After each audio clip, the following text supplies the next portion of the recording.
I was laid off from the big auto plant. Middle minus aged with no other marketable skills, the only work I could find was managing the stockroom at a small private manufacturing firm. On my first day, I saw it in the corner, a massive machine shrouded in dust. It was a state minus of minus, the minus art imported precision instrument worth over $500,000, just sitting there like a heap of scrap metal. A new coworker snickered. Don't even bother looking. The boss paid a fortune for it, hired 8 different experts, and none of them could get it working. It's just an expensive paperweight now. I walked over, my hand tracing the familiar lines of its chassis. I can fix this. The entire workshop fell silent. The boss, hearing the commotion, came over and looked me up and down with contempt. You fix it, and I'll give you half my shares in this company. You can't, and you'll spend the rest of your life paying me back for it. The hot, dry air of the workshop smelled of machine oil and metal dust. Every eye was on me, a spotlight of disbelief and scorn, as if they were looking at a madman. The boss, Rick Thorne, a man in his 40s with a growing paunch and gold minus rim glasses, pushed through the crowd. He sized me up, his gaze as sharp as a scalpel, traveling from my faded, washed minus out work shirt down to my dust minus covered, steel minus stowed boots. Finally, his eyes settled on my hands, a roadmap of calluses and small silvery scars.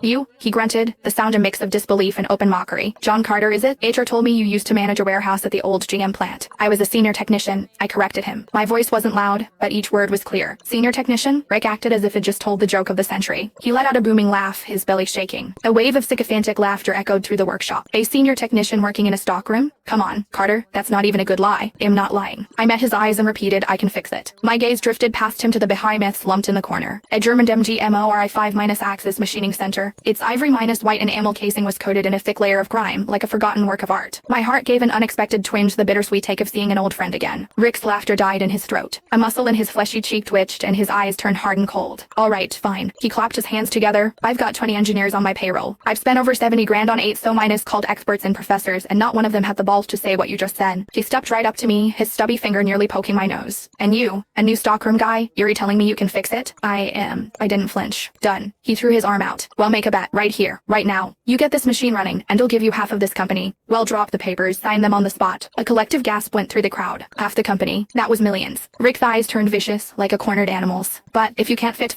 it, or if you break it even more, he gritted his teeth, his voice a low growl. This machine cost me $500,000. You'll be working for me for the rest of your life to pay it off. The workshop was dead silent. Even the whirring of the fans seemed to have stopped. Boss, don't waste your time with this idiot, the shop foreman said, trying to smooth things over. Yeah, Rick, HES just trying to make a name for himself. Rick ignored them, his eyes locked on mine. You, in or out? An image of my wife, Sarah, her face pale and thin, flashed through my mind. The cost of her medication had already drained our savings. My daughter had just gotten into college, she needed money now more than ever. It'd been downsized, tossed aside like a fish on the shore. This trade, this skill that everyone else looked down on, was all I had left. Dignity doesn't pay the bells. But this fire in my chest,